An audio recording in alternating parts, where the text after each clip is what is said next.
Hola, este es el tema 3.1, Parsing descendente de expresiones, o PRAT Parsing, de la asignatura Autómatas y Desarrollo Avanzado del Software. Bueno, hemos visto ya que las gramáticas pueden tener ambigüedad y la desambiguación la hace la precedencia de operadores o en realidad de reglas de derivación.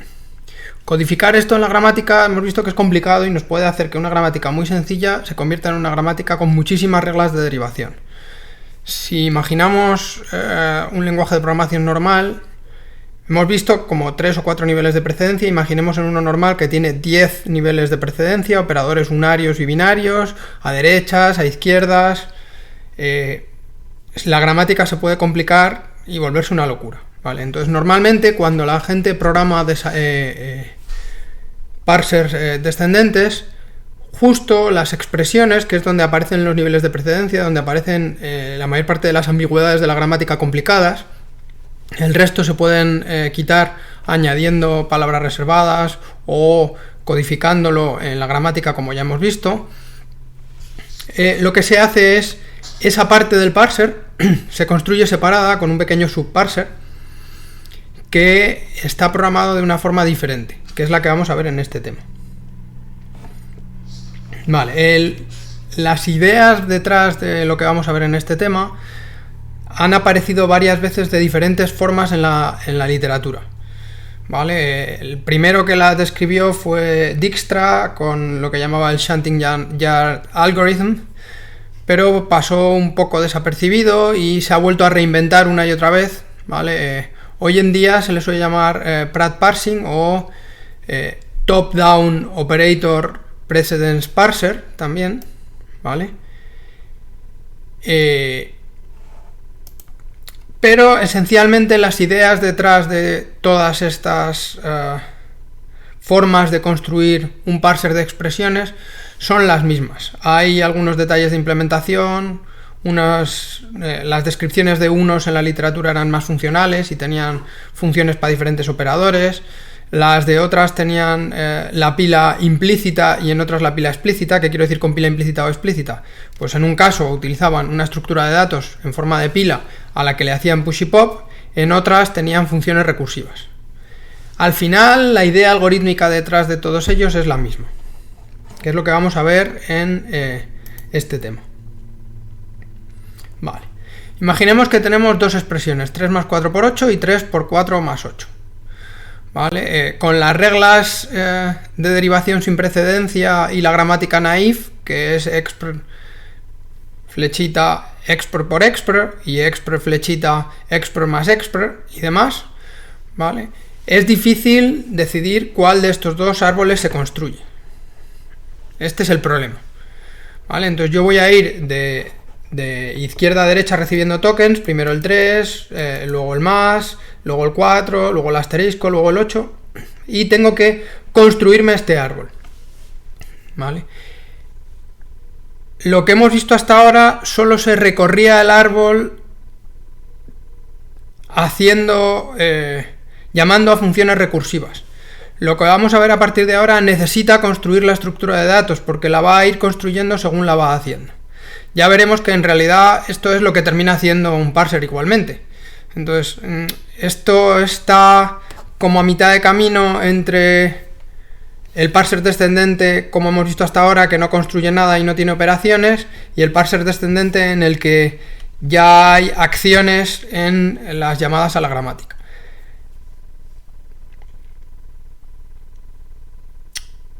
Es una cosa específica para hacer el parsing de expresiones. Entonces, ¿cuál es la idea al final detrás de todo esto? Según voy leyendo tokens de entrada, leo el 3, hasta aquí bien. Ahora leo el más, y bueno, pues el más va con el 3, y se queda un más con un 3 colgando, ¿vale? Leo el 4, y en el momento en el que leo el 4 tengo que tomar la decisión, ¿vale?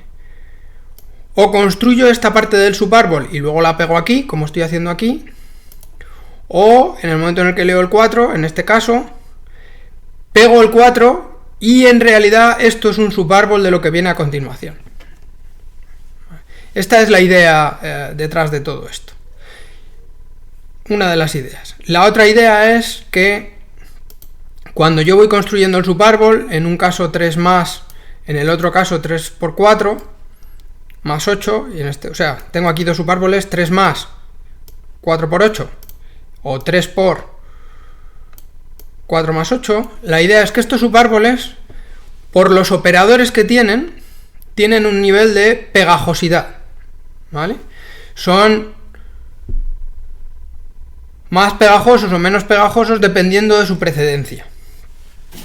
Entonces, si el 3 más es más pegajoso que lo que viene a continuación, pues se va a quedar el 4 pegado y luego va a venir el por 8, que no es lo que está pasando aquí, ¿vale? Entonces la precedencia va a estar al revés. Mientras que aquí, si el por es más pegajoso, 3 por 4, ¿vale?, se va a quedar pegado y eso va a formar un subárbol, y el más 8 va a estar en el siguiente nivel, con lo cual el por va a tener más presencia que el más y el árbol se va a quedar así, ¿vale? Entonces, dos ideas: subárboles y pegajosidad.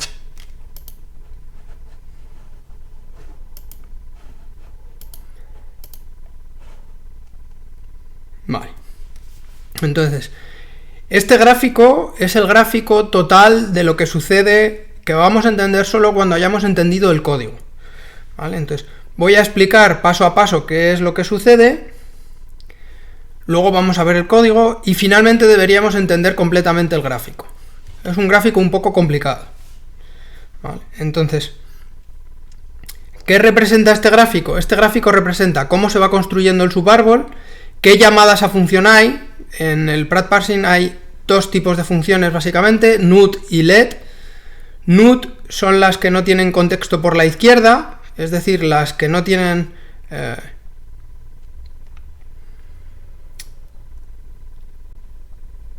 nada colgando por la izquierda que haya que pegar, ¿vale? Y LED son las que tienen algo por la izquierda que hay que pegar, al que les paso un subárbol de la izquierda, ¿vale? Entonces, vamos a ver cómo funciona esto. Me llaman a expr una vez, que es la expresión total, ¿vale? Y entonces leo el 3.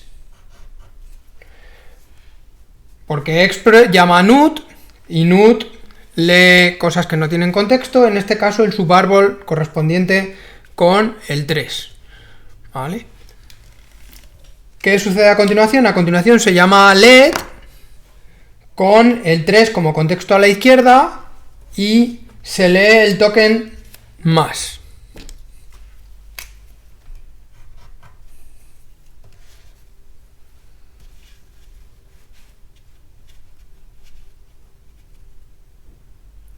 ¿Vale? ¿Qué sucede? Se vuelve a llamar a expr. ¿Vale? Expr llama a NUT, que lee el 4, ¿vale? Y llama a LED con el 4 como contexto a la izquierda y lee el por, ¿vale? Esto a su vez vuelve a llamar a expr, que lee el 8, ¿vale? Entonces ahora tengo varios subárboles, cada uno en una llamada recursiva. Estoy en expr con el 8, expr retorna el 8 y el expr de arriba lo pega ahí, ¿vale? Y ahora esto vuelve a retornar y esto lo pega aquí, ¿vale? ¿Dónde está la clave? La clave está en cuándo decido llamar a LED, cuándo recibo llamar a expr y cuándo recibo retornar. Para eso tengo que ir mirando los numeritos que me dicen la pegajosidad del subárbol, que es un número que le paso a expr diciéndole cómo de pegajoso es el árbol que hay a la izquierda de este, para ver si esto va a seguir llamándose hacia adentro o va a retornar. Entonces, eso es lo que representa esta figura de aquí, ¿vale? En cada paso yo puedo hacer llamadas recursivas a NUT,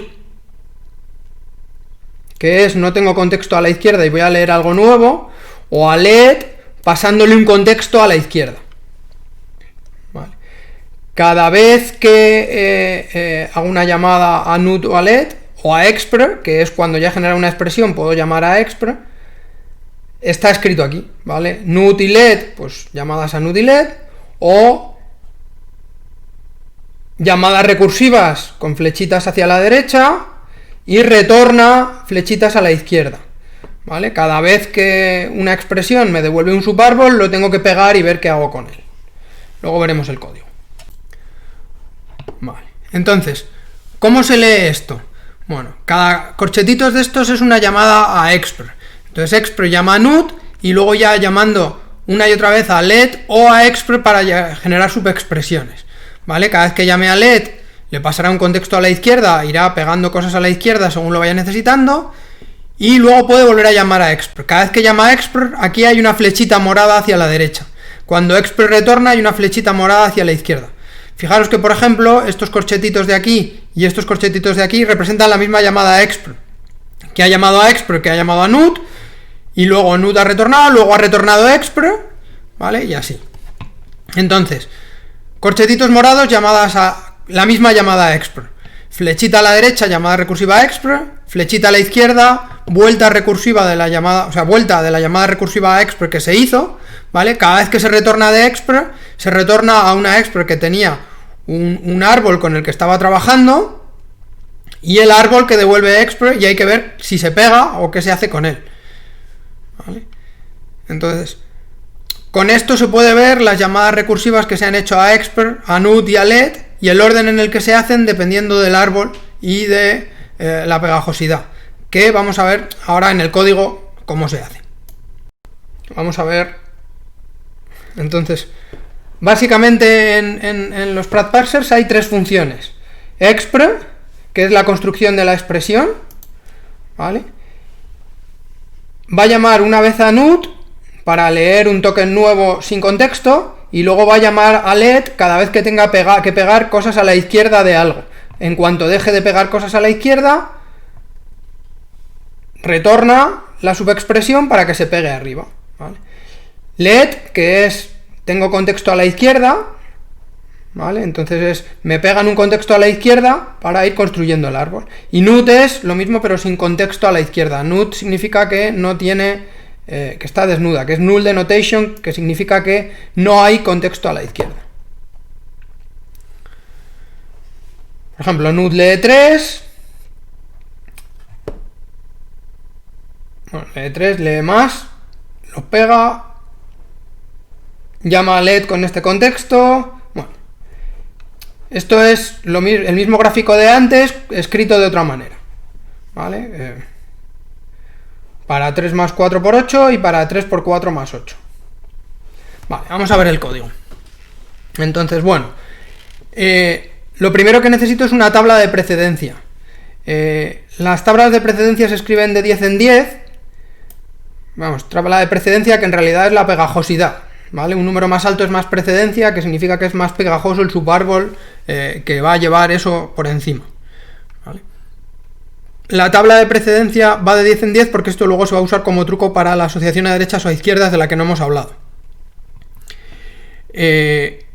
Ojo, en este tipo de parsers los paréntesis son operadores, porque los paréntesis actúan como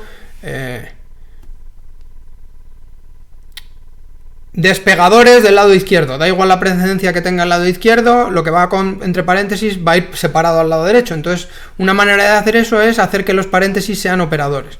Entonces, el paréntesis abierto es el que menos precedencia tiene dentro de los operadores, y el paréntesis cerrado es el que menos precedencia tiene dentro de los operadores, y el paréntesis abierto el que más precedencia tiene. De manera que aglutinan todo lo que tienen dentro, ¿vale? La precedencia por defecto, que es la de lo que no es ningún operador, la de los operandos, va a ser 0, ¿vale? Bueno, y me hago una función que, dado un token, me devuelve su precedencia. Que si no está en la tabla, devuelve por la precedencia por defecto, si no está en la tabla, devuelve la precedencia por defecto, y si no, devuelve la precedencia que hay en la tabla. Vale, y luego aparte me hago otras dos tablas, que esto lo voy a utilizar luego. Una tabla de operadores con precedencia a la izquierda, por defecto la precedencia va a la derecha, entonces estos son sencillamente operadores con precedencia a la izquierda, y operadores unarios, ¿vale? En la tabla original cada uno de estos tiene su función NUT y LET. Esto es equivalente y es más fácil de entender. Esto quiero decir, en el artículo original de Pratt estaba construido de otra manera, pero es totalmente equivalente a esta. Vale, entonces, bueno, la función NUT. ¿Qué hace la función NUT? Pues la función NUT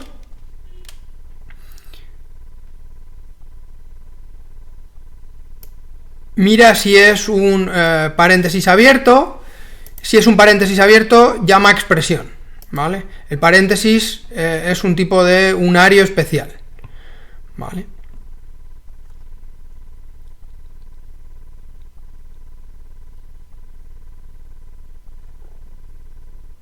Después de llamar a expresión, comprueba que se ha cerrado el paréntesis. Si no se ha cerrado el paréntesis hay un problema y en ese caso retorna la expresión, ¿vale? Entonces NUT es, o sea, en NUT el paréntesis abierto y cerrado son casos especiales. Vale. Si no es un paréntesis abierto o cerrado, creo una expresión nueva, ¿vale? A la expresión le calculo, bueno, a la expresión, al token que acabo de leer le calculo su pegajosidad, su precedencia. Y si la pegajosidad no es la pegajosidad por defecto, entonces es un operador unario. Si no es unario, pues devuelvo un error. Y si es unario, pues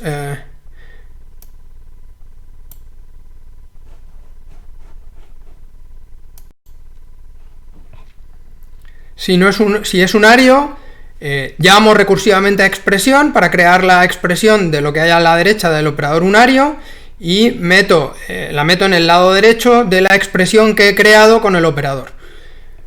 ¿Por qué tiene que ser unario un operador? Estoy viendo, o sea, aquí estoy suponiendo que las cosas que no tienen la precedencia por defecto son operadores, ¿vale? Tienen que ser operadores unarios. ¿Por qué no pueden no ser operadores unarios? Porque cualquier operador que no fuese unario tendría en el lado izquierdo un contexto. Y esto es NUT. No hay contexto en el lado izquierdo. Entonces no puede haber un operador que no tenga contexto en el lado izquierdo. Por supuesto, aquí estoy suponiendo que no hay operadores unarios posfijos y bueno, estoy haciendo una serie de suposiciones, pero bueno, es muy sencillo luego extenderlo si no.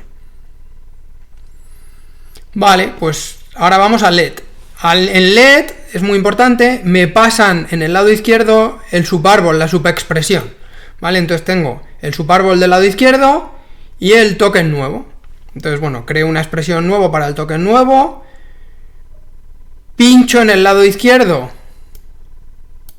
lo que me han pasado en el lado izquierdo y miro la pegajosidad. Bueno, esto es un hack que ahora veremos para ver si asocia derechas o izquierdas.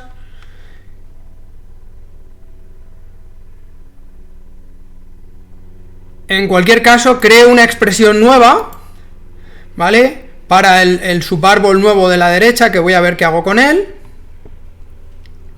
pasándole la pegajosidad del nuevo token que acabo de encontrar.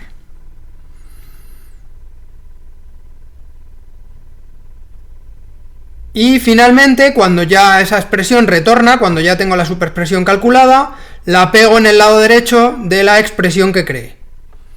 Vale, al final lo que estoy haciendo todo el rato es, pues como hemos visto antes, voy cortando y pegando expresiones y llamando recursivamente a las cosas según las necesito para construirlas, ¿vale? Finalmente tengo expresión, que esta es la clave, aquí es donde se pegan las cosas y demás. Entonces, ¿qué hago aquí? Miro el siguiente token, ¿vale? Si es tokeof, devuelvo la expresión porque es que se me ha acabado, ¿vale? recojo el siguiente token, se supone que hay token porque he hecho pick. Llamo a nut para ver, para coger el siguiente token, que todavía no tengo contexto a la izquierda para él.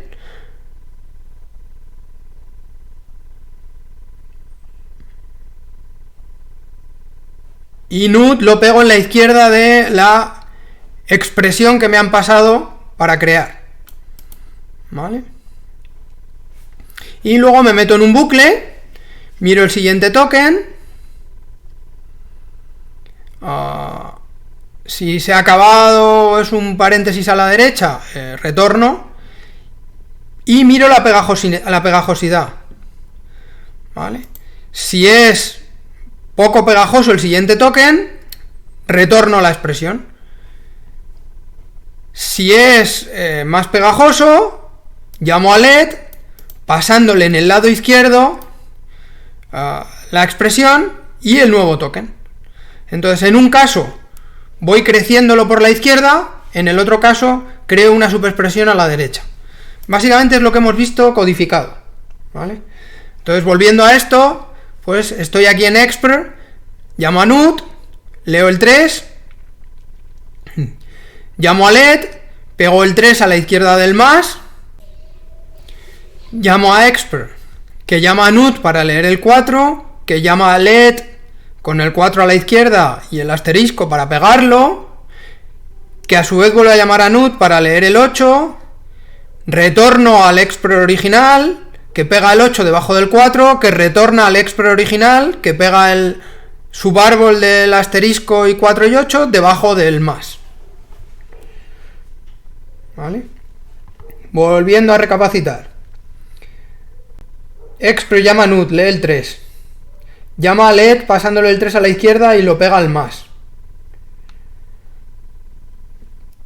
Vuelve a llamar a expr, que llama a nut, que llama a LED con el 4 a la izquierda y los pega juntos.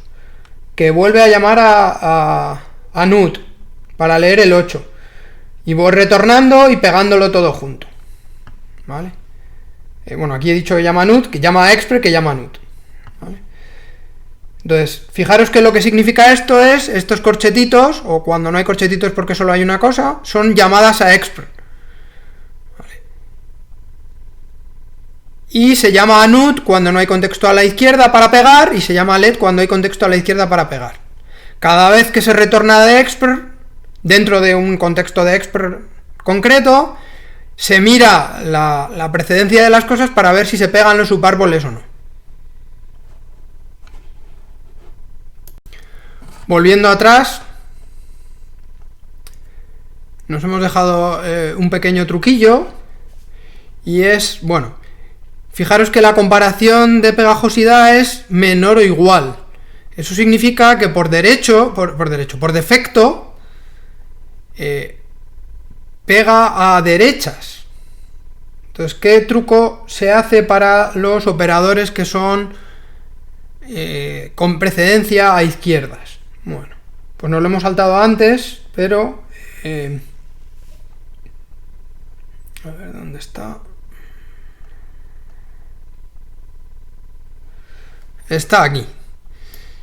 Si el operador tiene precedencia a izquierdas, se le resta 1 en la precedencia. Fijaros que por eso las precedencias iban de 10 en 10. ¿Qué significa eso? Que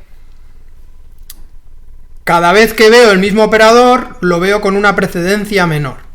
Bueno, esto tiene el problema de si tengo más de 10 operadores seguidos. Si va a suceder eso, pues podría ir de 100 en 100. Es raro que tenga 10 operadores seguidos, o sea, eso es 3 más 3 más 3 más 3, 10 veces. Si no se hace 100 y si no 1000, con 1000 no va a haber ningún problema. ¿Vale? Y me sobran niveles de precedencia. Entonces este es el truco.